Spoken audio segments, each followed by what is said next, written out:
Ayan na mga kabugi kabonsay, ang ating red balete na pinakapit natin sa antigong kahoy. Ayan, ang laki na niya, kapit na. Sa katagalan lumaki ng gusto yung puno niya.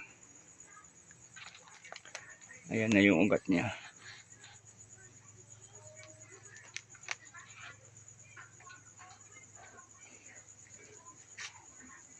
Nag-wilds kasi ito noon mga kabugi kabonsay, kaya pinutol natin. At kapuputol din natin dito dahil nag-wiring tayo. Ayan. Sinubukan kong mag-wire kung kaya ko rin. Parang ang pangit.